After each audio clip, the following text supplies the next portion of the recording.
দেখুন, এটা আসাম পুলিশ নোটিশটা পাঠিয়েছে। উত্তম কুমার ব্রজবাসী কিন্তু আমাদের কুচবিহারের বাসিন্দা, তিনি আসামের নন। এই পরিস্থিতি চলে গেছে এতই ঔদ্ধত্য যে আসাম পুলিশ পশ্চিমবঙ্গের একজন বাসিন্দাকে নোটিশ পাঠিয়ে ডেকে পাঠাচ্ছে। এবার সেই লোক কাগজ খুঁজে খুঁজে এবার হয়রান হচ্ছে।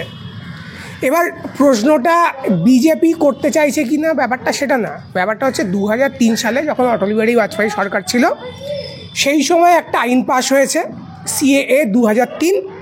সেই আইন অনুযায়ী পুরো ভারতে নাগরিক বাছাই করার কথা NPR প্রক্রিয়ার মধ্যে দিয়ে।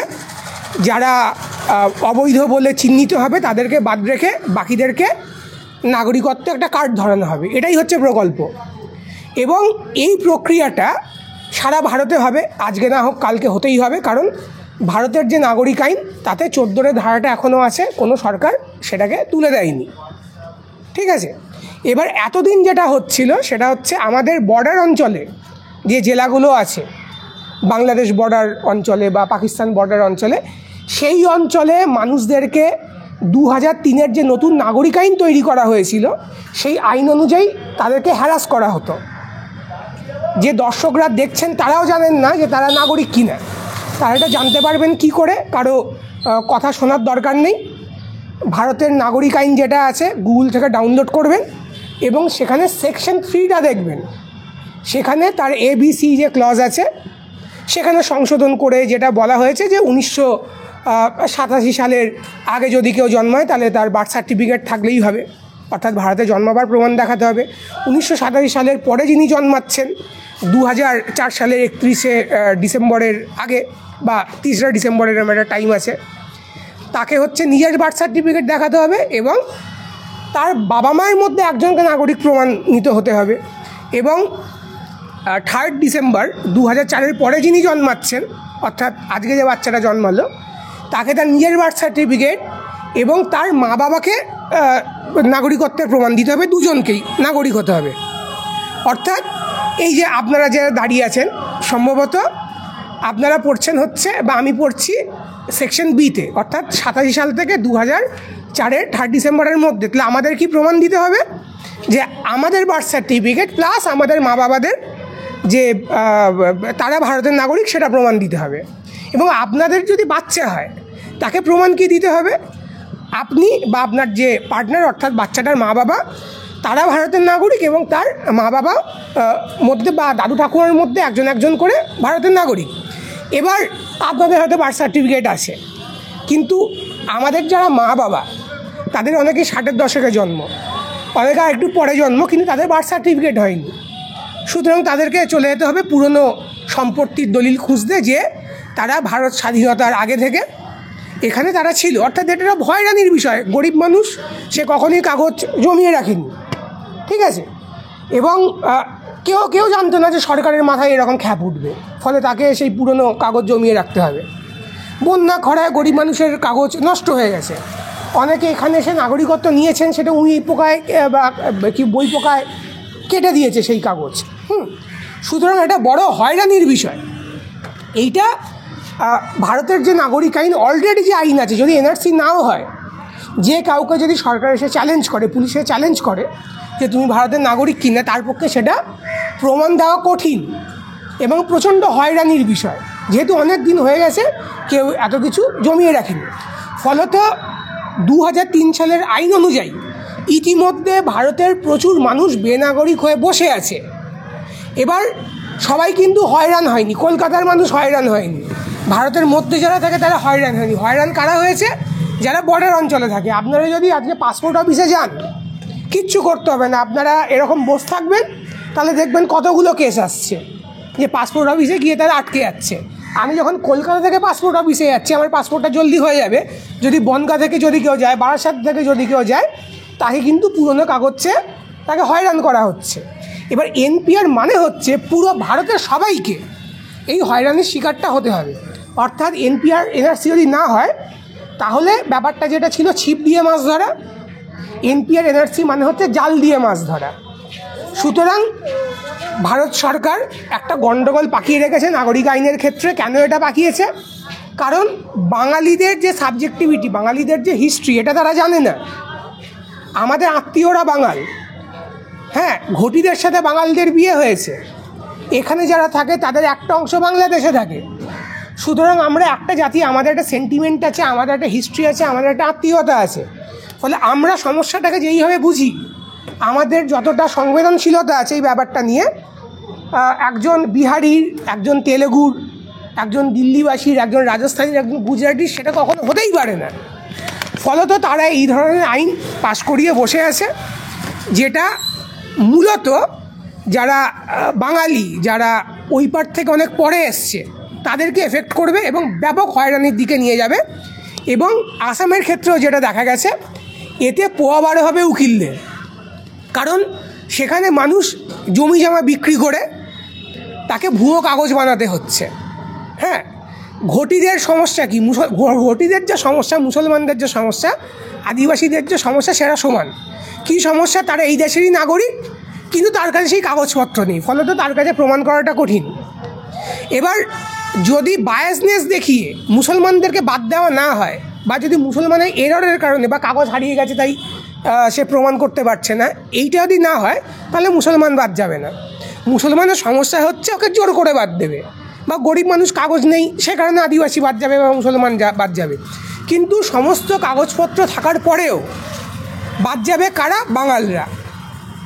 ঠিক আছে, কারণ আইনটাই হচ্ছে তাদেরকে টার্গেট করে।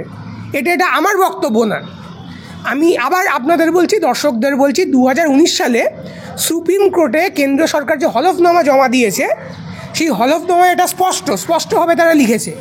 এবং সিএ 2003 সালে নাগরিক আইনের জন্য যারা বেনাগরিক হয়ে গেছে অলরেডি, কিন্তু তারা জানে না, যারা এনআরসি প্রক্রিয়ায় ধরা পড়বে বা এনপিআর প্রক্রিয়ায় যারা বাদ যাবে, তাদেরকে সুরক্ষিত করছে না। বিজেপি একটা প্রতারণা করেছে। অর্থাৎ এনআরসিতে বা এনপিআরে বা এই নাগরিক বাছাইয়ের প্রক্রিয়াতে যারা বাদ যাবে, তাদেরকে 2019 সুরক্ষিত করছে না সেই হিন্দুদের। এটা হিন্দুদেরকে অ্যাটাক করার জন্যই মূলত তৈরি হয়েছে, এটা আমি বলছি না, সরকার বলছে।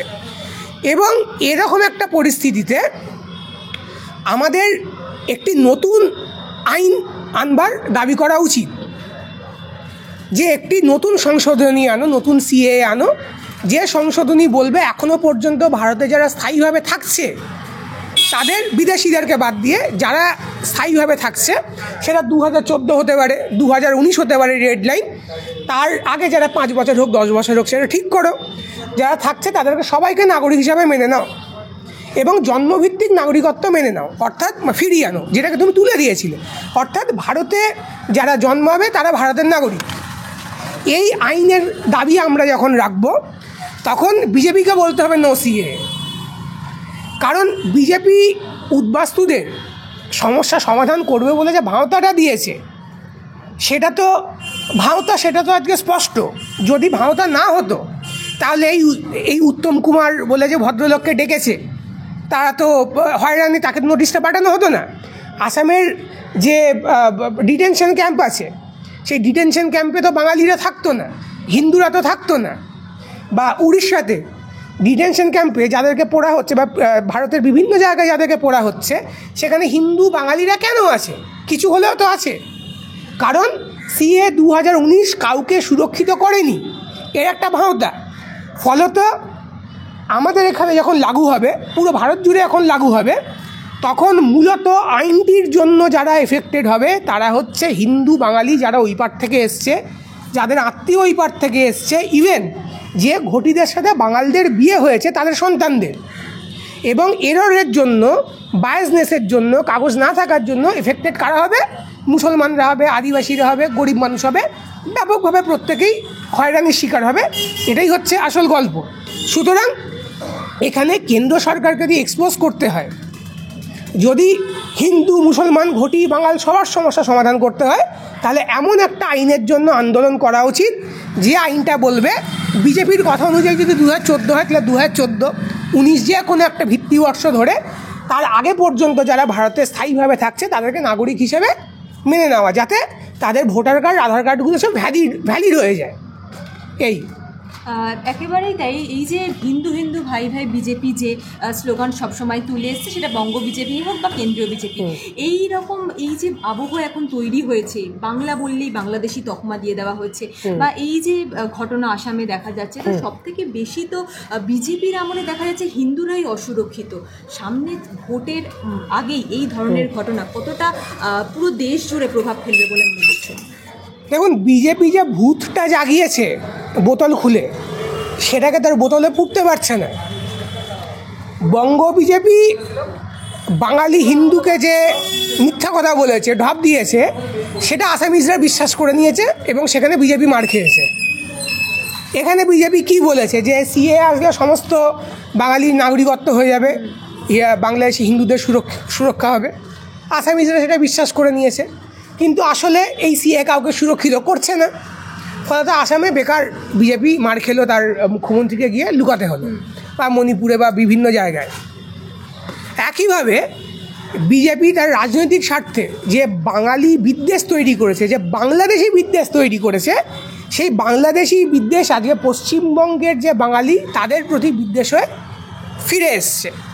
হ্যাঁ, এবং স্পষ্টভাবে আপনি যদি দেখেন 2024 থেকে আজকে 2025 পর্যন্ত কতজন বাঙালি যিনি পরিযায়ী শ্রমিক, তাদের মধ্যে কতজন হিন্দু আছে, কতজন মুসলিম আছে, তারা বাইরের রাজ্যে কিন্তু মার খাচ্ছে, মার্ডার হয়ে যাচ্ছে এখান থেকে কাজ করতে গিয়ে।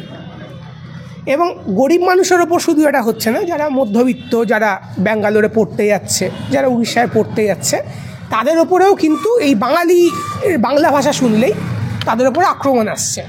আজকে উড়িয়া হোক, গুজরাটি হোক, সেটা তো বিদেশের তো এরকম কোনো ভাষা নেই, বাংলাদেশের আছে, বাংলা ভাষা বলে। ফলত বাংলাদেশি বিদ্বেষটা বাহানা করে কোথাও পশ্চিমবঙ্গের বাঙালিদেরকে ঘাট ধাক্কা দেওয়া, তাদেরকে অপমান করার একটা প্রক্রিয়া কিন্তু শুরু হয়েছে। এবং পশ্চিমবঙ্গে যে বিজেপি, সে চাইলেও এটাকে কন্ট্রোল করতে পারবে না। অবশ্যই বাঙালি বলে যদি বাঙালি বিদ্বেষ ছড়ায়, উড়িষ্যা থেকে বা গোবলার বিভিন্ন রাজ্য থেকে বাঙালিকে যদি মার্ডার করা হয়, তার মধ্যে তো হিন্দুরাও আছে, হিন্দু আছে, মুসলিমও আছে। মুসলিম যদি 10টা হয়, হিন্দু তো 2টো আছে, তাই না? ফলত বিজেপির এটা অস্বস্তির কারণ হবে, কিন্তু বিজেপির এটা কিছু করার নেই। কারণ বিজেপি যে উগ্রতাটা শুরু করেছে, যে বোতল খুলেছে, উগ্র ভূতটাকে বের করেছে, বিদ্বেষী ভূতটাকে বের করেছে, সেই ভূতটা বিজেপিকেও বিরক্ত করবে, বিজেপিকেও বিপাকে ফেলবে। এবার সেটা আমাদের বাঙালিদের আত্মমর্যাদার প্রশ্ন, যে যারা এরকম বাঙালি বিদ্বেষ তৈরি করছে, যারা আমাদের খাদ্যাভ্যাস নিয়ে ঠাট্টা করছে, যারা আমাদের যে ধর্মীয় বিশ্বাস, শুধু মুসলিমদের বলছি না, হিন্দুদের ধর্মীয় বিশ্বাস নিয়ে, আপনি আজকে এই যাদবপুরের বাজারে যান, পশ্চিমবঙ্গের যে কোনো বাজারে যান, বাজারে দেখবেন যিনি মাছ কাটছেন তার পেছনে একটা ঠাকুরের ফটো লাগানো। মাছ বাজারের ভেতরে মন্দির থাকে। হ্যাঁ, নন বেঙ্গলিরা বলছে এইসব ধর্ম নয়, বাজার থেকে মন্দির সরাতে হবে, বা মন্দিরের পাশ থেকে বাজার সরিয়ে দিতে হবে। প্রথমটা বলেনি, দ্বিতীয়টাই বলেছে, এখানে মন্দির আছে, বাজার সরিয়ে দাও। আমাদের এখানকার মাছওয়ালারা বলবেন, দেখো ভাই, আমাদের বাজারের ভেতরে মন্দির থাকে, তোমার অসুবিধা হলে তুমি মন্দিরটাকে সরিয়ে দাও, ঠিক আছে? তো আমাদের ধর্মীয় বিশ্বাস নিয়ে, আমাদের খাদ্যাভ্যাস নিয়ে, আমাদের যে মানসিক যে উন্নতি হয়েছে, আমরা যে পৃথিবীর কথা ভাবি, আমরা যে বিশ্ব মানবতার অংশ হয়ে উঠেছি, আমাদের যে উগ্র জাতীয়তাবাদী হিন্দুত্ববাদী ক্ষুদ্রতাটা বা ধর্মীয় রাজনীতির ক্ষুদ্রতাটা নেই, সেই হিন্দু হোক ইসলাম হোক, সেটা নিয়েই পড়ে থাকা, সেই নিয়ে কচকচনি করা, সেই নিয়ে কুয়োর ব্যাং হয়ে থাকা, এটা থেকে আমরা যে এটা উত্তরণ হয়েছে, এটা হচ্ছে আজকে আমাদেরকে এইটা নিয়ে বিদ্রূপ করা হচ্ছে। কারা বিদ্রূপ করছে? আমাদের ট্যাক্সের পয়সায় কেন্দ্র সরকার যাদেরকে ডোল দেয়, তোমরা হিন্দুত্ব করে, হ্যাঁ, কনজারভেটিজম করে তোমার রাজ্যগুলোকে ডুবিয়েছো, সেই জন্য এবার আমার রাজ্যে তুমি কাজ করতে আসছো, আমার রাজ্যে কাজ করতে এসে আমাদেরকে জ্ঞান দিচ্ছ যে তুমি বেশি লিবারাল হয়ে গেছো, তাই তোমাকে কি বলবো, এখান থেকে মুসলমানরা তাড়িয়ে দেবে, তুমি এনাফ হিন্দু নও, তোমার খাওয়া ঠিক নয়। হ্যাঁ, নিজের রাজ্যে গিয়ে করো। তোমার রাজ্যটা এসব করেই ডুবেছে। তাই পশ্চিমবঙ্গ যে ট্যাক্স দেয় কেন্দ্র সরকারকে, তার থেকে সে কম ফেরত পায়, আর এক্সট্রাটা কী হয়, মাঝখানের গ্যাপটা এই গোবলয়ে খরচা করা হয়। তো আমাদের যে লেফট লিবারাল যে রাজ্যগুলো, যেমন তামিলনাড়ু, পশ্চিমবঙ্গ, কেরল, তাদেরকে এবার ওরা জ্ঞান দিচ্ছে। ঠিক আছে, এইটাকে বেসিক্যালি আমাদের এবার আত্মমর্যাদার প্রশ্ন যে আমরা এটা শুনবো কি না, আমরা জবাব দেবো কি না, আমরা এগিয়ে যাব যতটা আমরা এগিয়েছিলাম। অবশ্যই আমাদের সোসাইটিতে অনেক সমস্যা আছে, সেখান থেকে আমরা এগিয়ে যাব, নাকি আমরা আমাদের রাজ্যটাকে বিহার উত্তরপ্রদেশ বানিয়ে দেবো। আমি বিহার উত্তরপ্রদেশের মানুষের বিপক্ষে নই, কিন্তু তাদের জমিদাররা, তাদের পুঁজিপতিরা, তাদের পুরোহিতরা, তাদের ধর্মগুরুরা তাদের সোসাইটিটাকে যেভাবে পিছিয়ে রেখেছে, সেখান থেকে আমরা রক্তক্ষয়ী সংগ্রামের মধ্যে দিয়ে আমরা কিন্তু এগিয়ে এসেছি।